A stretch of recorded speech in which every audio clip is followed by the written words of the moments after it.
Assalamualaikum warahmatullahi wabarakatuh. Ya, saya izin ambil alih Pak Habib. Ya, saya lihat Bapak Ibu masih semangat ya, pada usianya saya lebih sepuh. Perkenalkan, tadi sudah disampaikan oleh Pak Habib, ya, nama saya Heri Prastiadi, saya dari Jakarta. Saya lebih dari 25 tahun bekerja di dunia perbankan. Saya merupakan fasilitator dari Maklus, gitu ya. 25 tahun bekerja di perbankan. Pertama saya ikut program pendidikan Future Leader atau pemimpin masa depan yang dikartikan rencananya akan menjadi karyawan pimpinan. Ya, saya kerja di Bank Niaga, pendidikannya harusnya 9 bulan, tapi mundur jadi 14 bulan. Karena saya ada beberapa proyeknya adalah proyek teknologi IT, gitu. Karena waktu itu saatnya kita mau bangun sistem. Tapi di perjalanan ketika lulus, gitu, harusnya kalau pendidikannya teknologi, harusnya bekerja di bidang teknologi, gitu. Ternyata saya penempatannya adalah di korporasi di treasury. Jadi treasury kalau di bank itu urusannya kalau misalnya ada bank yang uangnya kurang, jadi dia pinjam ke bank lain, atau orang butuh dolar atau mata uang asing, itu tempatnya ke saya, gitu ya. Setahun di situ, kemudian saya dipindahkan ke Bank Niaga cabang Hong Kong, gitu ya. Di korporasi, di treasury, saya hubungannya antara perusahaan dengan perusahaan, bisnis dengan bisnis. Tapi begitu pindah ke Hong Kong, orang tua saya senang, gitu ya, wah anaknya jadi ekspatriat. Tapi ternyata di sana saya nasabahnya atau pelanggan saya adalah para pahlawan devisa Indonesia. Ya, bagaimana meyakinkan para pahlawan devisa Indonesia untuk mengirimkan uangnya ke tanah air. Nah, saya di sana nggak ada saudara, nggak ada keluarga, nggak ada orang pertama kali yang datang ke sana, diminta untuk meyakinkan. Nggak ada orang. Saya datang ke Hongjian, ke KBRI, karena orang Indonesia biasa kita diminta kalau datang ke luar negeri datanglah ke KBRI. Selain aman, paling nggak kita dapat makan gratis. Itu menghemat. Sama mereka bilang, ya Pak datang aja, ketemu aja satu demi satu para TKI, gitu. Gak akan nyangka. Dan orang nggak yakin siapa Heri itu. Ya. Mau nggak mau, saya harus bisa masuk ke dalam pola pikir mereka. Gimana caranya? Membangun kesamaan. Supaya saya dipercaya. Nah, Bapak Ibu yang ada hari ini, ya, tugasnya adalah melayani. Bagaimana orang mau dilayani jika mereka tidak percaya terhadap Bapak Ibu sekalian? Bagaimana mereka bisa percaya? Bangunlah kesamaan. Nah, saya membangun kesamaannya apa? Saya lihat ternyata TKW atau TKI atau pahlawan devisa Indonesia itu orang Jawa. Saya orang Lombok, walaupun nama saya Heri Prastiadi Suparto, saya nggak ngerti kenapa bapak saya ngasih nama Suparto, gitu ya. Padahal saya orang Lombok. Nggak jelas juga. Tapi itu keuntungan buat saya. Karena katanya kalau mau berhasil, zaman dulu kala dosen saya bilang, kamu harus bisa bahasa Jawa. Walaupun bukan orang Jawa. Karena itu poin lebih buat kamu. Zaman dulu, zaman Orde Baru, pejabat-pejabat rata-rata orang Jawa. Jadi cara membangun komunikasinya dengan berbicara bahasa Jawa. Tapi ternyata bahasa Jawa yang saya bisa, karena saya SMA-nya di Magelang, kuliahnya di Jogja, saya bangga bisa bahasa Jawa. Ternyata Jawanya mereka beda. Ngapak-ngapak atau bahasa pesisir yang bahasanya kasar. Jadi saya harus mengubah lagi walaupun bisa Jawa, jadi bahasa Jawanya harus saya sesuaikan untuk membangun ya kesamaan untuk mereka yakin. Ternyata nggak bisa juga. Satu-satunya jalan apa? Saya harus mencari siapa orang yang paling berpengaruh. Ya, Bapak Ibu paling sering ya kalau ketemu orang sering tiba-tiba susah berkomunikasi walaupun itu teman dekat kita. Kita udah mengalah, udah berbaik hati, apa yang dia mau kita turuti, nggak bisa. Satu-satunya jalan, cari orang yang berpengaruh atau yang bisa mempengaruhi mereka atau lawan bicara. Akhirnya saya cari apa? Informal leader. Siapa orang yang berpengaruh? Akhirnya saya ketemu yang namanya Mbak Sri di situ. Mas Heri gampang. Di sini banyak komunitas. Komunitas yang suka pengajian, komunitas yang suka nyanyi-nyanyi, komunitas yang suka menjahit dan sebagainya. Sebulan sekali panggil aja artis dangdut, nggak usah yang ngetop-ngetop. Ya, yang pantura-pantura aja.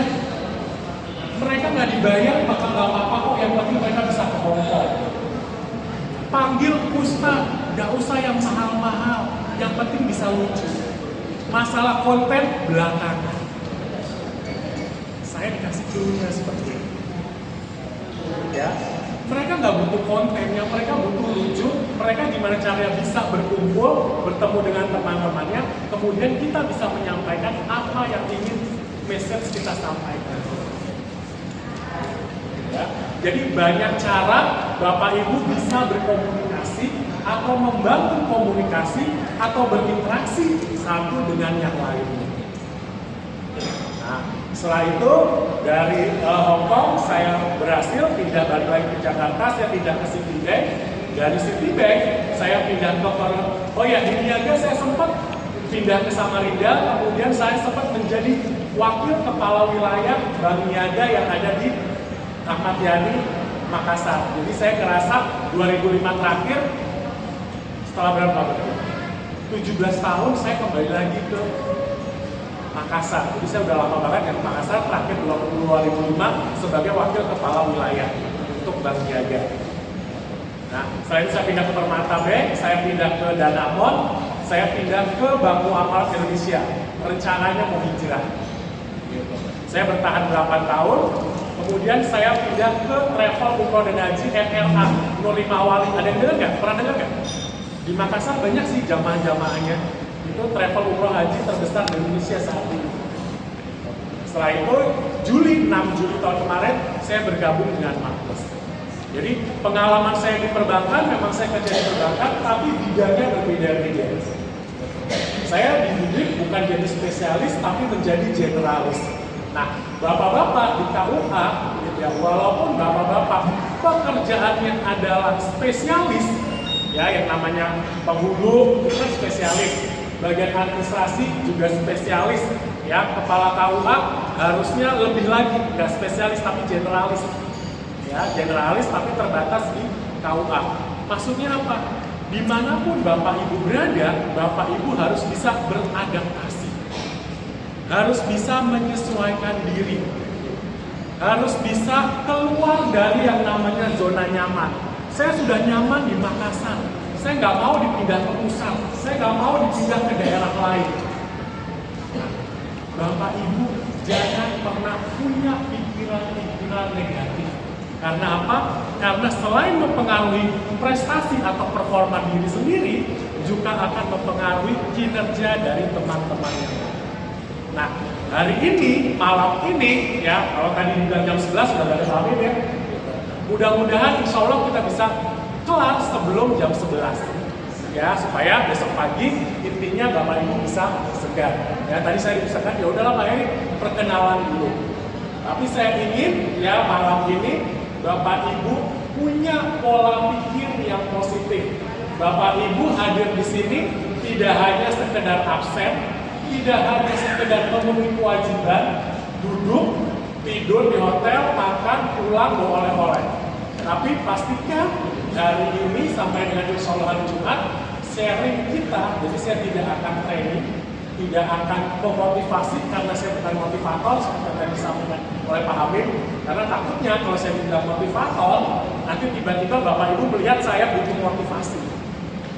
Gitu kan nggak enak. Jadi kita sesinya adalah sharing session, tukar pikiran. Karena materi yang disampaikan adalah yang sudah Bapak Ibu lakukan selama ini.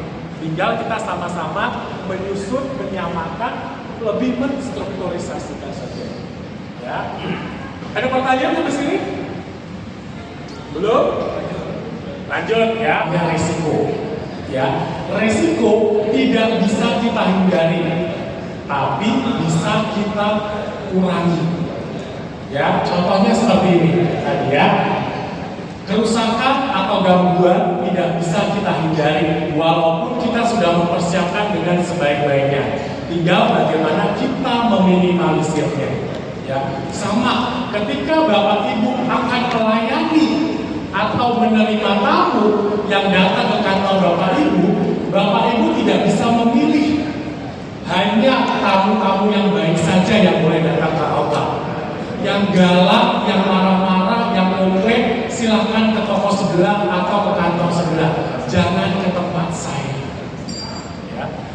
Resiko yang namanya di dunia pelayanan, ya, di dunia servis, apapun harus kita terima. Bahkan walaupun kita sudah memberikan yang terbaik menurut versi kita, belum tentu orang sepakat atau sesuai dengan keinginan kita. Kenapa? Karena setiap keinginan orang begitu kita penuhi, pasti keinginan itu bertambah lagi, bertambah. Nah, tinggal kita bisa menyesuaikan atau tidak. Ya, jadi Bapak Ibu kalau sudah mendapatkan predikat sebagai kantor layanan terbaik, itu versi hari ini. Versi saat Bapak Ibu dinilai. Bisa jadi ketika Bapak Ibu naik panggung menerima penghargaan, esok harinya bisa jadi kantor Bapak Ibu menjadi yang terburuk dalam pelayanan. Karena apa? Ekspektasi orang sudah berubah. Yang tadinya orang datang ke AOA, daftar, ngantri, ya, berjam-jam gak ada masalah. Yang penting saya tanggal misalnya 9 Juli bisa menikah. Bayar mahal gak masalah. Mau pakai pihak ketiga gak apa-apa. Ya. Berjalannya waktu, hal itu sudah gak bisa lagi. Orang sudah mulai berubah. Kenapa? Karena mereka punya pembanding. Di KUA Maros, misalnya Kabupaten Maros, untuk bisa mengajukan jadwal akad nikah dibutuhkan waktu 14 hari kerja dari dokumen lengkap. Kan bisa jadi hari ini datang 10 dokumen yang diminta, saya cuma bawa 3. Berarti belum bisa kita proses. 14 hari kerja dari dokumen. Tapi di kota Makassar hanya 4 hari kerja saja sudah bisa dapat jadwal. Sehingga saya akan bercerita kepada teman saya, kalau mau menikah jangan di Kabupaten Maros karena lama. Karyawannya nggak tanggap, bertele-tele, permintaannya sedikit-sedikit. Sementara kalau di Kota Makassar cepat, 4 hari kerja. Waktu itu saya dijanjikan 7 hari kerja bisa, tapi ternyata 4 hari kerja sudah selesai. Sehingga orang akan membandingkan. Zaman dulu nggak ada masalah. Kalau saya kecewa dengan Kabupaten Maros, kawan Kabupaten Maros, saya cuma akan bercerita kepada teman-teman saya. 2, 3, 4, 10 orang. Tetangga kiri kanan, 1 RT, 1 RW. Dari 1 RW, 1 RT, yang cerita kembali kepada orang lain paling berapa orang sih? 2 orang atau 3 orang saja. Tapi di kondisi sekarang, era digitalisasi, kan Bapak Ibu katanya revitalisasi, ya, mau mengarah kepada digitalisasi. Ya. Ketika kita sudah memastikan bahwa kita akan masuk ke dunia digitalisasi, jangan bilang bahwa semuanya akan berjalan dengan baik. Tamu kita, pelanggan kita akan lebih hebat dari kita. Dia kecewa, dia hanya nge-tweet di sosial media, seluruh dunia tahu. Dia happy dengan layanan kita, seluruh dunia akan tahu tanpa dia harus bercerita ABCD ke orang-orang lain. Ya, hati-hati Bapak Ibu yang punya kantor layanan. Sekali, misalnya, selama 1 tahun berturut-turut, 2 tahun berturut-turut, 3 tahun berturut-turut menjadi KUA terbaik. Begitu ada 1 orang yang kecewa, misalnya kamar mandinya kotor, kan gak ada hubungan sebenarnya dengan pekerjaan Bapak Ibu. Itu bisa kemana-mana. 3 tahun ya prestasi Bapak Ibu bisa lewat. Karena apa? Yang namanya pelayanan tidak hanya dari kemampuan Bapak Ibu berkomunikasi, tapi juga tampilan fisik Bapak Ibu, tampilan fisik dari gedung Bapak Ibu sekalian. Itu sebagai salah satu faktor penilaian. Bahkan di bank, ya, penilaian servis layanan excellent, nilai tertinggi ada di mana? Di mana? Pelayanan, bukan. Di toilet. Toilet kotor mencerminkan siapa yang ada di dalam. Makanya orang yang melakukan survei atau penelitian atau pemberi nilai, ketika dia masuk ke banking hall atau ke bank, yang ditanya adalah toiletnya. Kita sebagai orang bank udah tahu kalau ada orang datang nanya toilet pertama kali, pasti dia adalah penilai. Becek, tisu berserakan, gitu ya. Kalau misalnya ada pakai bak, baknya warnanya coklat, kerannya berkerak, itu nilainya jatuh. Walaupun layanan kita kepada nasabah atau pelanggan baik atau excellent. Jadi pengalaman saya waktu jadi kepala cabang, itu setiap datang, itu udah refleks. Pertama datang, saya lihat bagaimana satpam mengucapkan salam. Karena konsep yang namanya servis, senyum, sapa, dan salam. 3S. Saya masuk, yang pertama saya lihat apakah ada keramik yang retak atau tidak. Kemudian apakah ada lampu yang mati atau tidak. Kemudian ada brosur atau flyers atau materi-materi promosi di dinding ada hilang, rusak atau tidak. Kalau ada yang kurang, bukan berarti saya sebagai kepala cabang benerin yang namanya keramik, ganti yang namanya lampu mati. Saya akan minta bantuan kepada orang yang mendapatkan amanah untuk mengerjakan itu. Namanya kita berkolaborasi. Sudah tidak zamannya lagi kita berkompetisi antara satu orang dengan orang yang lain. Supaya apa? Supaya pekerjaan kita jadi lebih mudah. Bapak Ibu yang kepala KUA, kan kerjanya banyak banget. Masa ngurusin keramik rusak? Datang ke toko bangunan beli, atau ada parkir motor yang hilang dan sebagainya. Tugas Bapak Ibu sebagai kepala atau yang mendapatkan amanah bisa mendelegasikan kepada anak buah atau timnya. Bagaimana Bapak Ibu bisa mendelegasikan kalau Bapak Ibu tidak bisa berkomunikasi? Komunikasi tidak berjalan baik karena Bapak Ibu tidak mendapatkan kepercayaan dari atasan. Anak buah percaya pada atasan karena anak atasan itu hadir pada saat anak buahnya kesulitan. Jangan sampai ketika anak buahnya kesulitan, Bapak Ibu sebagai pimpinan menghilang. Tapi ketika anak buah Bapak Ibu berprestasi, Bapak Ibu yang hadir berdiri di atas panggung, yang menyatakan bahwa ini atas bantuan saya. Mereka bisa berhasil karena saya yang mendidik. Bukan seperti itu lagi konsep. Jadi yang namanya kepala, ya, punya resiko dan tanggung jawab. Tanggung jawabnya sudah terjelas, ya, kan? Pasti ada resiko. Resikonya apa? Bapak Ibu akan mendapatkan pekerjaan lebih dari yang menjadi kewajibannya.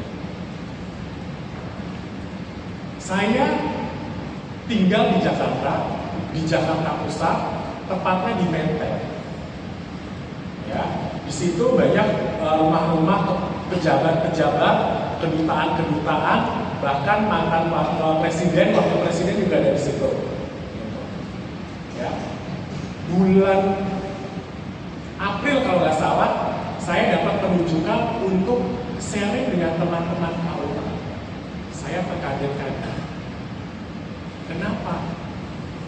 Karena saya menginjakkan kaki aja belum pernah ke KUA.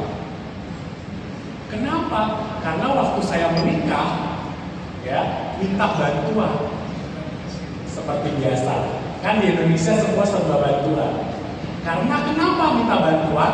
Karena yang ada di pikiran saya yang namanya KUA ribet, susah, dan sebagainya, pelayanannya jelek dan sebagainya.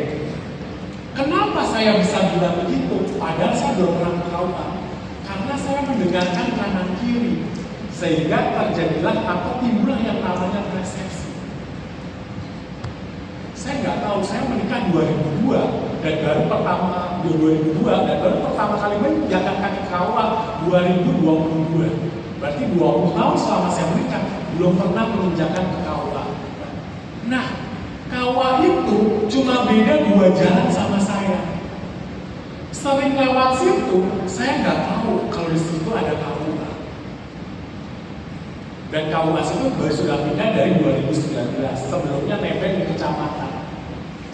Nah, saya saya punya kebiasaan kalau saya mendapatkan tugas ketemu dengan atau diskusi dengan kementerian atau institusi, biasanya saya akan explore.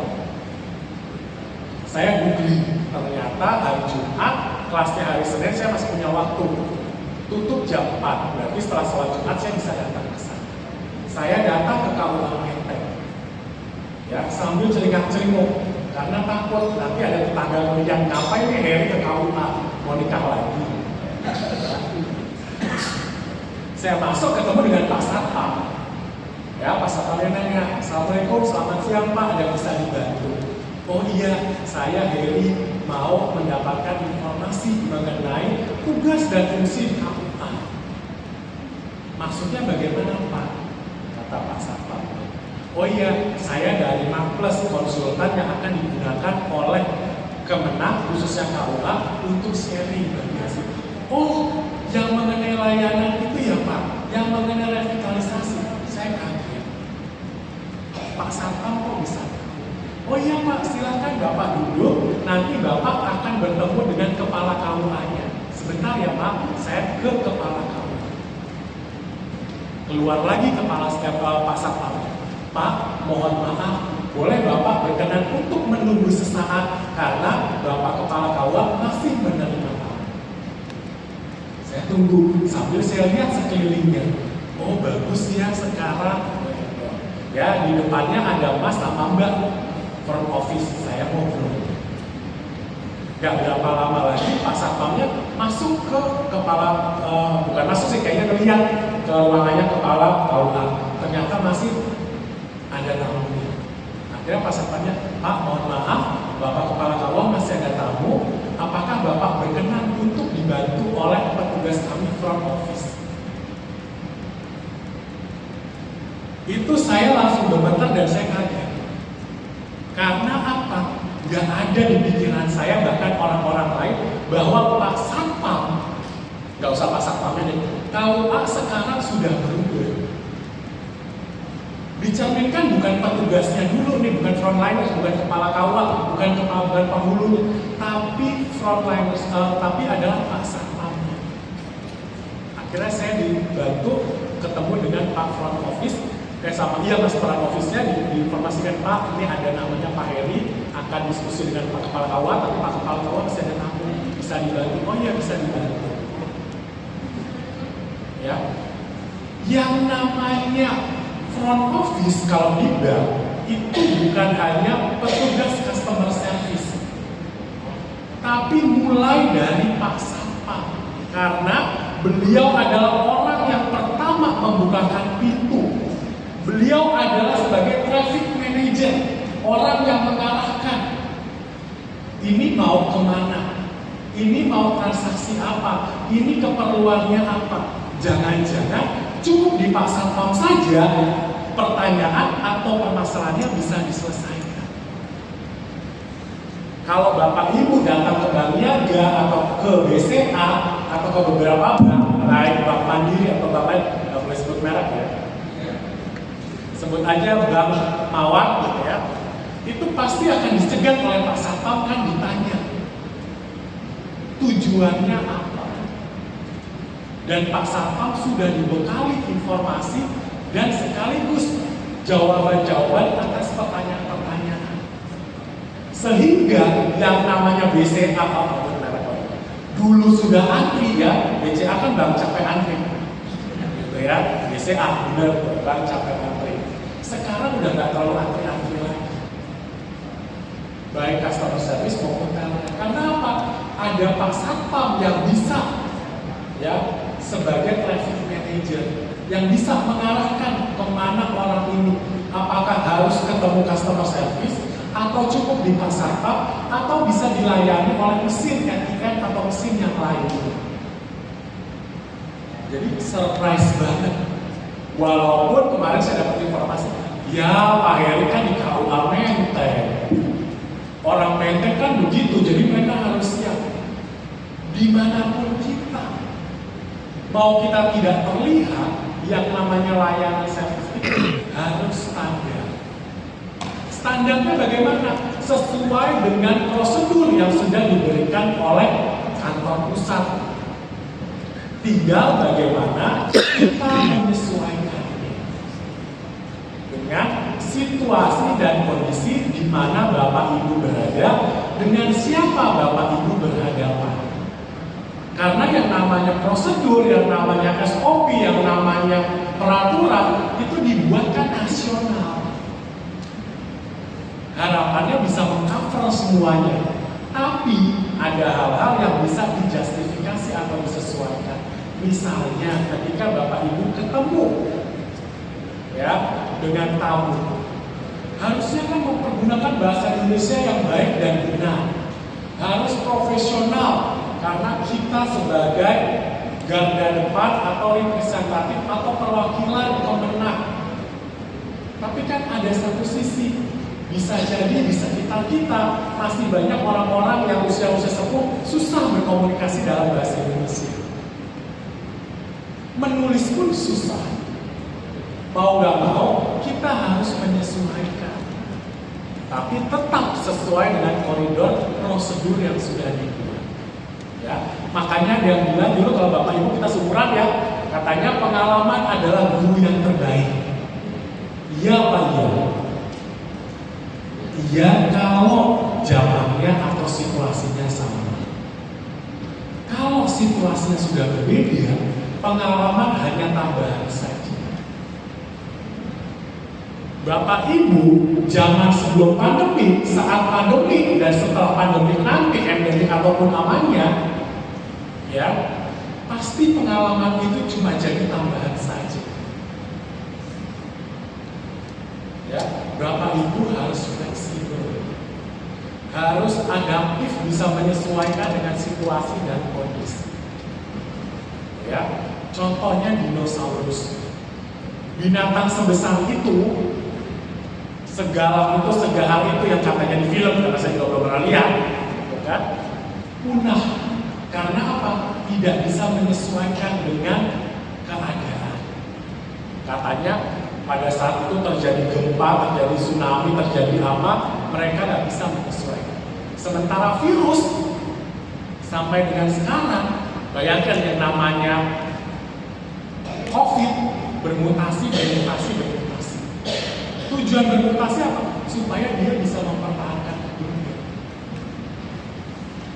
Kenapa bunglon? Jangan jadi bunglon.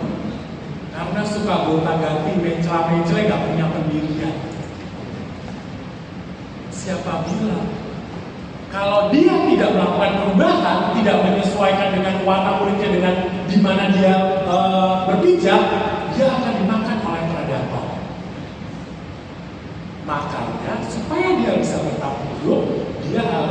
menyesuaikan kondisi kulitnya dengan di mana dia berpijak.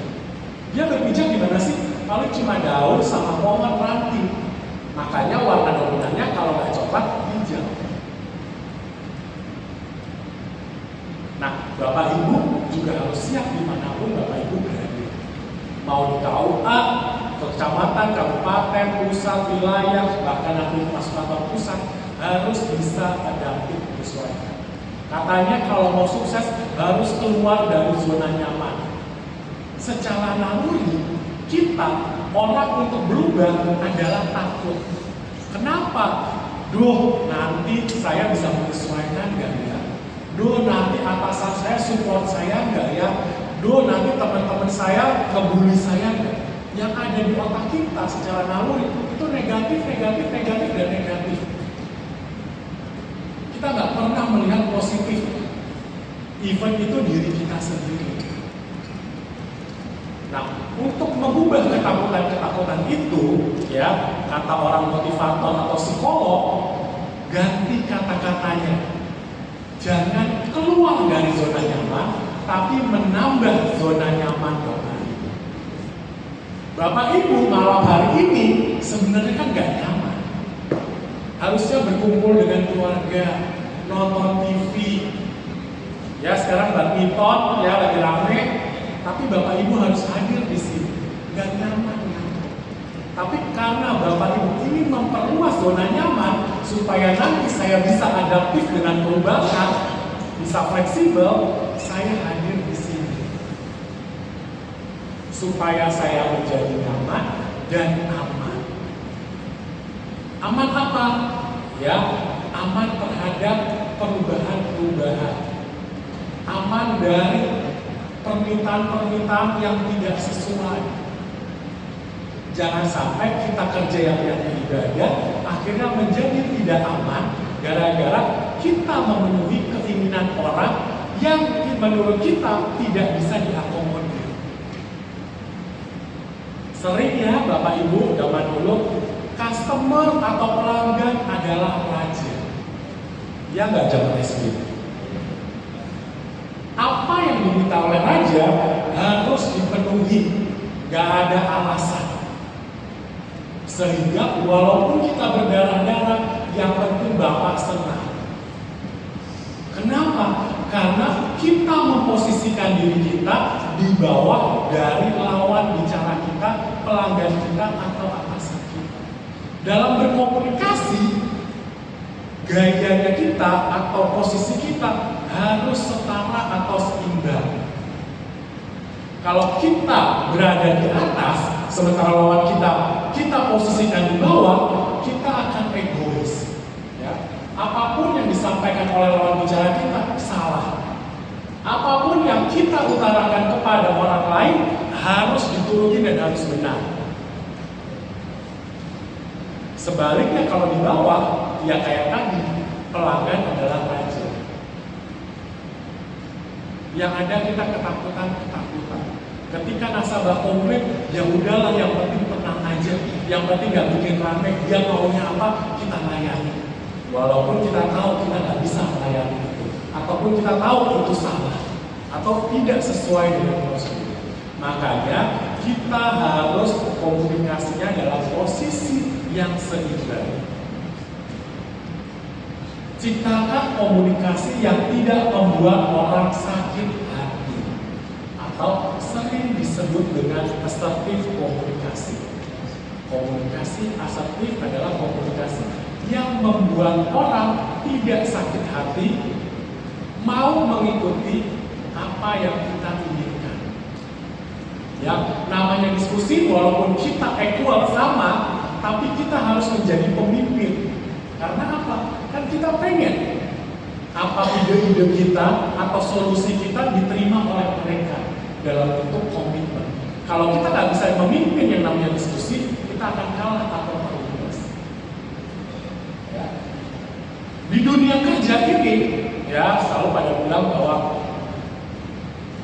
dulu zaman sekolah, yang penting IPK, yang penting nilai, yang penting ranking. Anak harus sekolah di jurusan IPA. Kalau enggak tuanya malu. Kayak saya. Terpaksa, ya SMA saya di Magelang, ada yang tahu nggak? SMA saya tahunan Nusantara. Pernah dengar nggak? Pernah ya, mudah-mudahan. Zaman dulu katanya terbaik, sekarang ya mudah-mudahan masih terbaik. Itu semi militer. Ya. Dari SMP ke SMA itu kan masa-masa remaja yang indah katanya. Kenapa saya bilang katanya? Karena saya nggak menikmati masa-masa indah. Saya masuk asrama, ya, cowok semua, nggak ada ceweknya waktu itu, ya, semi militer. Komunikasinya satu arah. Kita nggak boleh membantah, kita nggak boleh bertanya. Jadi kalau ada yang bilang masa remaja itu indah, saya nggak pernah merasa. Makanya begitu kuliah di Jogja, saya berusaha. Gitu kan? Semua ingin saya ungkapkan. Nah, yang namanya komunikasi atau yang namanya diskusi tadi ya, jangan sampai kita membuat orang menjadi sakit hati. Kalau ada orang komplain marah-marah atau komplain keras di depan kita gebrak-gebrak meja, jangan terpancing emosi. Kita harus berempati. Berempati itu apa sih? Seolah-olah kita berada di posisi mereka. Kenapa sih mereka marah-marah? Jangan-jangan mereka sudah datang ke sini berkali-kali, tapi nggak ada yang melayani, atau informasinya berbeda-beda, atau dia ada masalah di rumah. Karena dia dalam tekanan, takut suami atau takut istri, akhirnya dia datang ke KUA karena lihat orang KUA katanya kalem-kalem, sabar-sabar. Wah, cocok nih buat meluapkan rasa jengkel saya. Jangan terpancing emosi. Ya, dengarkan. Ya, kalau ada orang marah-marah, silahkan duduk. Kalau perlu bawa ke ruangan khusus supaya nggak mengganggu lingkungan sekitarnya. Kemudian mungkin perlu beri minum, gitu, tenang. Biarkan mereka bercerita. Kalau kau menggunakan nada-nada tinggi, sebisa mungkin kita arahkan, Bu, Bapak, ya, saya akan mendengarkan diskusi atau apa masalah yang Bapak Ibu sampaikan. Tapi tolong, ya, dengan pelan. Karena saya nggak bisa mendengar apa yang Bapak Ibu sampaikan kalau tinggi terus nadanya, atau cepat-cepat. Itu salah satu bentuk komunikasi asertif. Beda kalau kita, Bapak Ibu bisa diem nggak sih? Saya tidak mau ngerti kalau Bapak Ibu nggak, kita terpancing emosi. Sehingga bisa jadi orang itu bisa 2-3 kali lebih emosi lagi. Walaupun sebenarnya dia tahu salah. Tapi karena dia menjaga harga diri dan egonya, makanya dia semakin marah. Pada saat orang itu bercerita atau ngomong atau marah atau apa, dengarkan. Jangan pernah kita menginterupsi, memotong pembicaraan kalau tidak diperlukan atau darurat. Diperlukan atau darurat apa? Misalnya pembicaraan sudah ngalor ngidul yang tidak jelas, baru kita luruskan. Kita dengarkan, kemudian kita punya keterbatasan kan dalam mendengar, ya, catat poin-poinnya. Ternyata dari 2 jam dia marah-marah, poinnya cuma 2. Kalau sudah kita catat, kita konfirmasi atau klarifikasi. Bu, Pak, dari tadi yang Bapak sampaikan selama 2 jam, saya menyimpulkan ada 2 permasalahan inti yang Bapak Ibu. 1 dan 2, konfirmasi dan klarifikasi. Ada lagi Bapak Ibu lain yang belum sampaikan atau saya belum tercatat. Kalau sudah sepakat seperti itu, baru kita memberikan solusinya.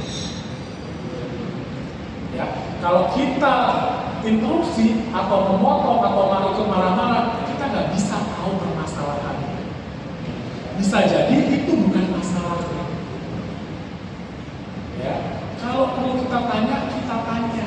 Karena apa? Bisa jadi itu bukan masalah. Masalahnya apa? Dia kurang dapat perhatian. Walah, cuma Kalau sudah memberikan solusi, buat komitmen untuk dilaksanakan. Kalau dia komitmen sepakat untuk dilaksanakan dan dia melaksanakan, gitu ya, jangan lupa minta yang bersangkutan untuk memberikan advokasi atau menyampaikan pengalaman baiknya ini kepada orang lain, bahwa ya petugas front office di KUA mana Goa bisa memberikan solusi yang jauh di atas ekspektasi. Syukur-syukur dia bisa tulis di sosial media. Gak hanya Kabupaten Goa saja kawan yang bagus, tapi nasional KPA. Sehingga orang akan aware, peduli. Oh, KUA ternyata bisa memberikan solusi. Setahu saya KUA itu cuma buat pendaftaran nikah saja. Nah, ketika orang sudah mulai tahu, ya, KUA nggak hanya mendaftarkan pernikahan saja, tugas Bapak Ibu jangan berhenti. Lakukan edukasi secara terus-menerus. Ya, ada 9 fungsi per 1. Karena banyak orang nggak tahu. Kemarin setelah saya berapa kali 4 kota ini ke kota kelima, banyak orang nggak tahu kok fungsi dari KUA. Taunya hanya untuk menikah. Jangan salahkan mereka.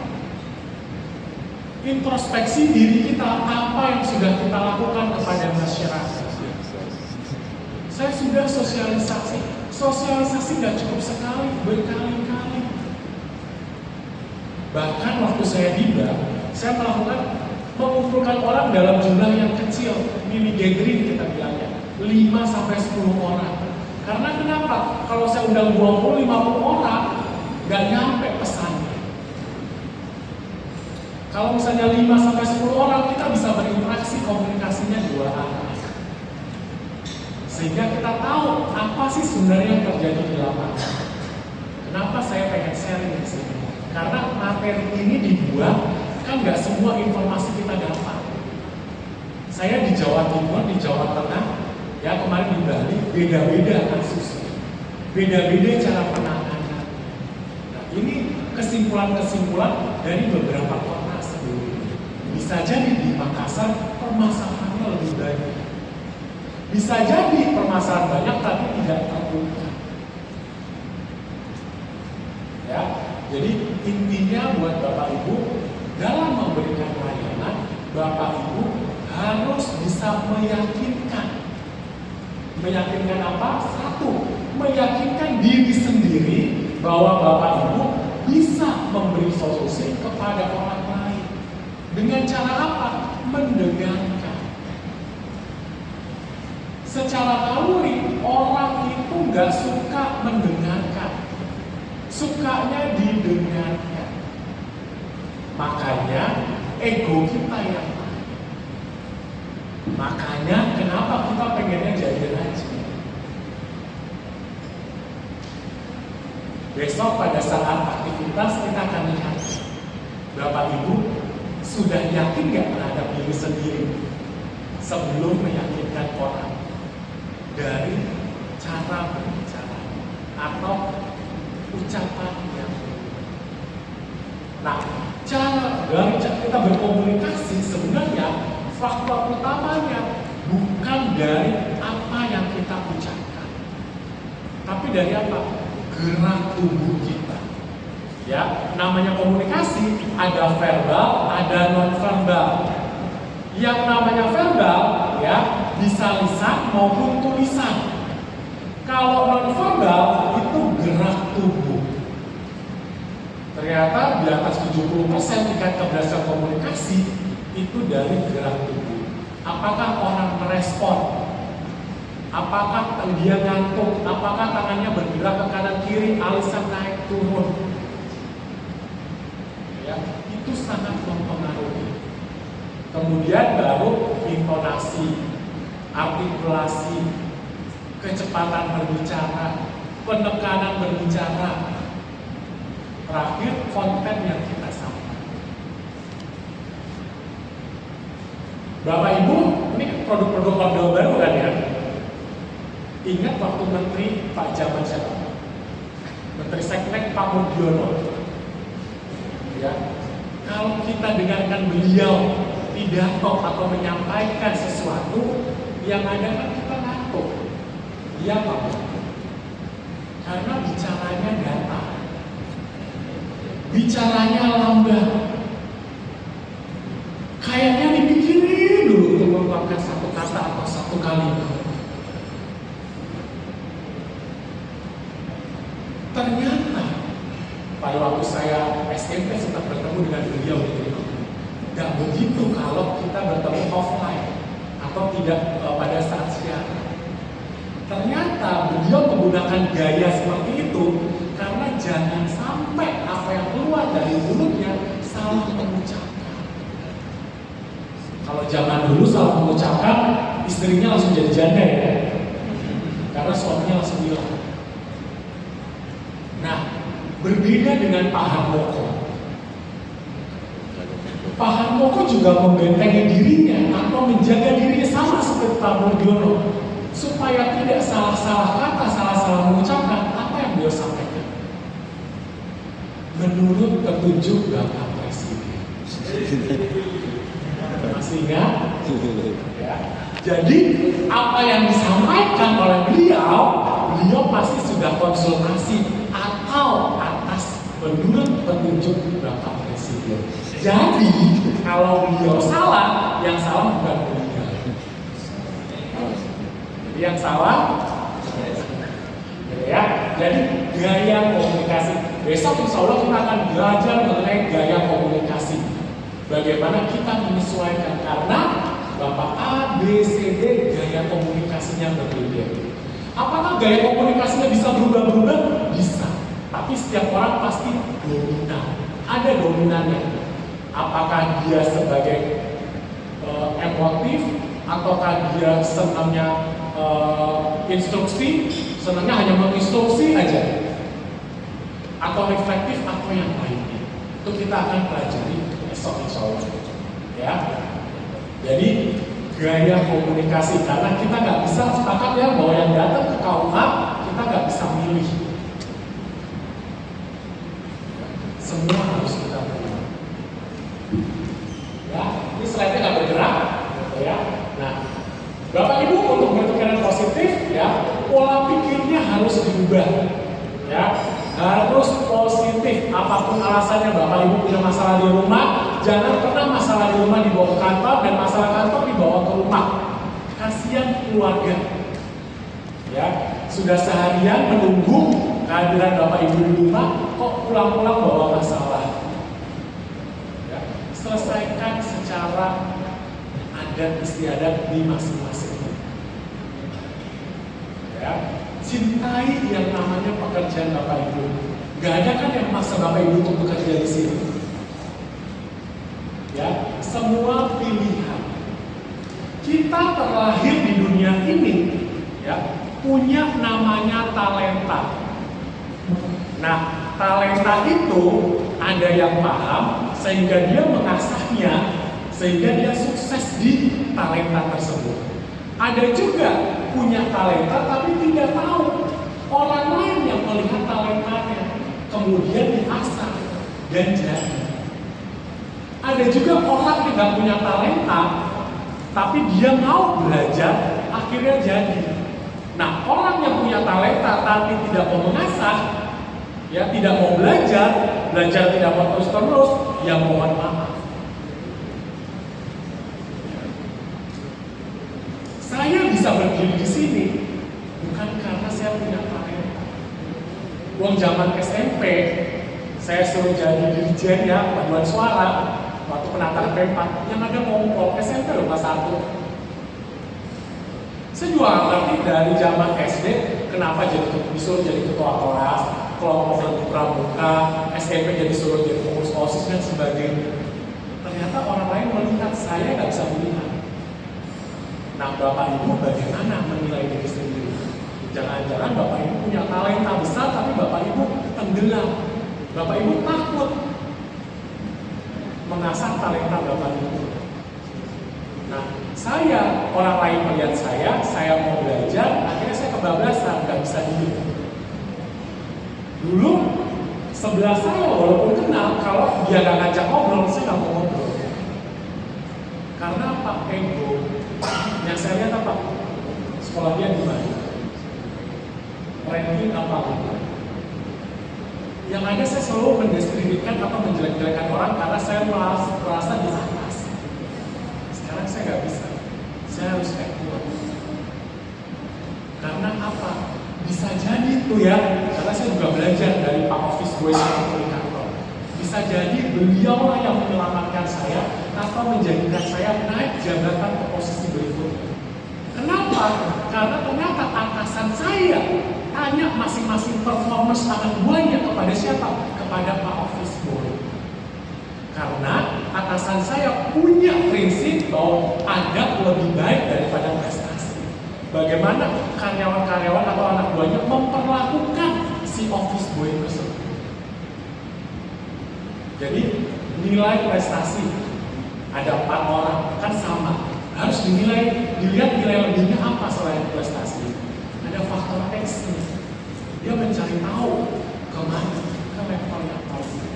Dan itu saya gunakan ketika saya di bagian marketing dan promosi di bank. Ketika saya bikin iklan, yang saya ajak diskusi siapa? Pak tukang parkir, Pak office boy. Kenapa? Harapannya kalau mereka ngerti, harusnya karyawan atau staf mengerti materi promosi saya. Kalau saya sampaikan materi promosinya kepada pejabat senang dan ACC, belum tentu di level bawah ngerti. Padahal target market saya untuk jual produk ini adalah target kebanyakan. Nah, sama ketika Bapak Ibu sudah melakukan sosialisasi, saya sudah ini ABCD. Apa ini? Sudah pernah melakukan double check atau belum? Jangan-jangan Bapak Ibu hanya sekedar menggugurkan kewajiban bahwa saya sudah melakukan sosialisasi, tapi tidak melakukan klarifikasi, check and check. Kita boleh percaya, tapi pastikan cek kembali.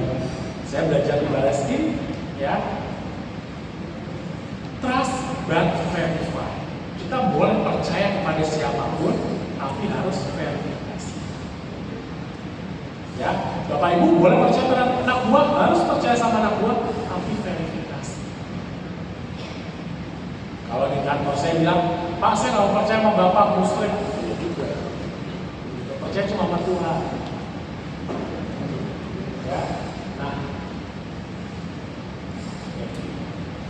talenta. Ya, ternyata talenta sangat berpengaruh. Bapak Ibu berada di sini atau sering menikahkan orang, itu kan karena kebiasaan. Ya, aktivitas yang dilakukan secara terus-menerus akan menjadi kebiasaan. Kebiasaan yang dilakukan terus-menerus dan dalam jangka waktu panjang akan menjadi karakter. Kalau sudah menjadi karakter, sulit diubah. Yang namanya sulit bukan berarti tidak bisa diubah. Bisa, cuma butuh proses yang panjang. Tinggal kita sabar menerima atau menjalankan proses ini. Ya, contohnya misalnya saya kidal kiri dari lahir. Pada tahu ya kidal itu kiri dari lahir. Makannya pakai tangan kiri. Karena dari kecil saya tidak pernah ditegur, saya akhirnya sampai besar pakai tangan kiri terus. Ya, berarti kan kegiatan yang dilakukan terus menerus, ya, namanya menjadi kebiasaan. Karena dia nggak ada yang ngebuat, akhirnya menjadi karakter. Bisa diubah? Nggak bisa. Supaya kanan bisa. Cuma karena udah nyaman pakai tangan kiri. Pakai tangan kanan bisa, cuma kok kayaknya gak enak aja, ganjel aja. Berarti kalau kanan ini kadang. Kalau kanan kadang ya. Gitu. Jadi semua tidak ada yang tidak bisa berubah, semua bisa diubah. Di dunia ini tidak ada yang pasti. Yang pasti hanya kematian. Jadi semua berubah dan semua tidak ada yang pasti. Oke, nah Untuk menjadi orang yang produktif, kita bisa menggunakan metode namanya HERO, ya, atau HERO. Ya, bukan supermarket udah nggak ada. Di Jakarta masih ada sih. Ya. Yang pertama, ya, kita punya keinginan dan bagaimana cara mewujudkan keinginan tersebut. Jangan sampai Bapak Ibu punya ide bagus, gitu ya, tapi hanya menulis saja. Bapak Ibu tidak bisa menyampaikan. Bapak Ibu bisa menulis, bisa menyampaikan, tapi nggak bisa mengimplementasikan. Jangan salahkan kalau ide Bapak Ibu yang hebat, yang canggih itu diambil oleh orang lain dan diambil. Jadi jangan pernah bilang kantor KUA cabang Makassar atau misalnya Kabupaten Goa, Maros, Toraja dan sebagainya bagus karena saya. Jangan pernah bilang. Bisa jadi, ya. Katanya kalau yang namanya ide itu kita harus out of the box, berpikir yang tidak biasa orang lakukan. Capek Pak, gila Pak. Bagus sih punya ide yang banyak. Buat apa idenya banyak kalau kita tidak bisa mengimplementasikannya? Buat apa kita implementasikan tapi kalau nggak dipakai sama orang? Gak ada manfaatnya. Nah, pastikan yang namanya ide bisa baru, 100% baru, bisa juga ide itu dari orang lain. Kita hanya mengamati saja, kemudian kita tiru, kemudian kita modifikasi, kita sesuaikan. Karena, ya tadi, prosedurnya sama, penerapannya sama, tapi kenyataan di lapangan akan berbeda. Makanya kita modifikasi. Jangan kaku. Lihat situasi dan kondisi. Makanya orang sebut amati, tiru, dan modifikasi. Contohnya, kenapa sih produk-produk Unilever lebih mahal daripada produknya Wings? Unilever tuh Rinso, ya, Pepsodent. Kalau Wings tuh Gaya atau Softlink atau apa? Ya pokoknya di luar itu. Kenapa produk di Unilever mahal? Karena dia selalu menciptakan sesuatu yang baru, yang membutuhkan penelitian, yang membutuhkan biaya mahal, yang membutuhkan waktu yang lama, sehingga harga jualnya menjadi tinggi. Kenapa tinggi? Karena semua biaya yang muncul dibebankan kepada pembeli. Dia ingin menjadi yang pertama. Menjadi pertama bukan berarti menjadi yang terbaik, bukan berarti menjadi yang bermanfaat. Nah, Wings gak mau seperti itu. Dia pengen main di harga yang murah. Gimana caranya? Saya nggak melakukan research. Saya baca aja tuh orang-orang Unilever supaya bekerja di tempat saya. Atau saya lihat bahan bakunya apa. Kemudian saya sesuaikan supaya harganya nggak semahal. Bisa jadi hari ini produk Unilever keluar, 2 hari kemudian produk kompetitor atau Wings keluar. Karena dia menggunakan apa? Amati, tiru, dan modifikasi. Ya, jadi Bapak Ibu bisa lihat, ya, kenapa KUA ini menjadi terbaik. Gak perlu Bapak Ibu harus ada di kantor KUA tersebut. Misalnya Menteng lah saya sebut, saya nggak tahu Menteng prestasinya apa, tapi sebagai gambaran saya KUA Menteng. Dia menjadi juara 1 terbaik untuk pelayanan 3 tahun berturut-turut. Supaya kantor Bapak Ibu baik, Bapak Ibu nggak perlu kan menjadi karyawan di KUA Menteng. Bapak Ibu bisa pelatihan seminggu, 1 pekan, 2 bulan, 1 bulan, atau hanya 3 hari melakukan observasi. Atau nggak perlu pelatihan datang ke sana, cukup melalui media Zoom atau ikut training di mana. Tapi Bapak Ibu bisa seperti KUA Menteng bahkan lebih. Jadi hemat waktu, hemat biaya, hemat tenaga, sehingga Bapak Ibu bisa jauh lebih produktif. Nah, yang namanya produktif adalah hasil yang kita keluarkan dibanding dengan biaya atau waktu atau tenaga jauh lebih besar. Oke, ada pertanyaan ke sini? Mas? Nggak paham? Nggak ngerti? Ngantuk atau yang lainnya? Ngantuk. Ngantuk, ya. Sebentar lagi ya. Nah, ini dia. Ya, Bapak Ibu. Setiap Bapak Ibu menentukan yang namanya target atau tujuan harus menggunakan metode SMART. Harus spesifik, harus khusus. Saya main YouTube. Ya, menjadi KUA teladan, itu spesifik. Secara khusus target Bapak Ibu menjadi KUA teladan.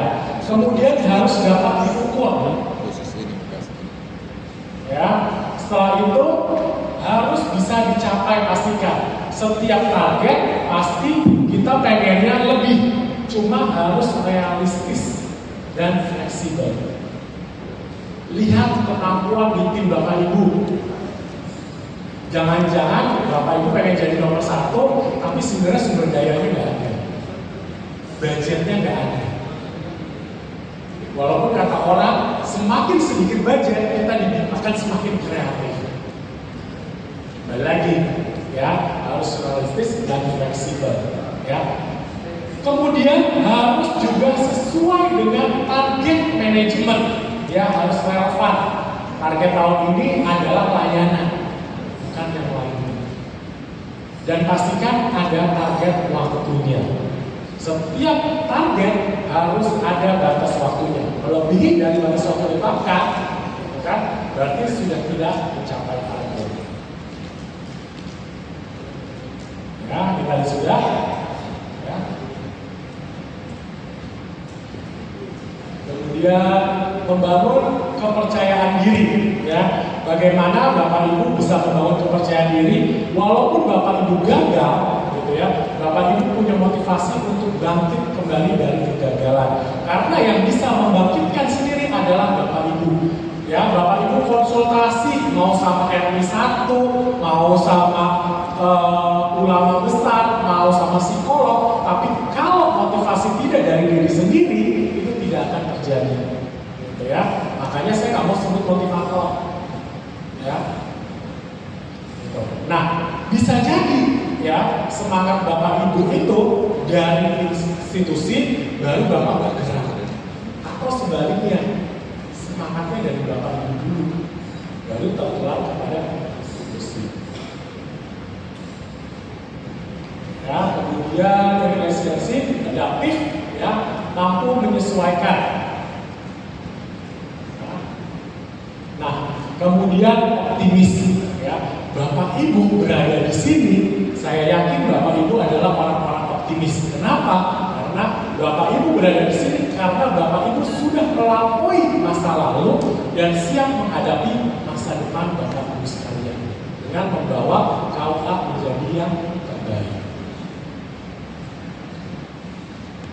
Oke, ini ada kuis, tapi nanti kita kerjakan besok saja, ya. Nah, ini menjadi seorang hero. Jadi pastikan menjadi hero itu menjadikan pahlawan.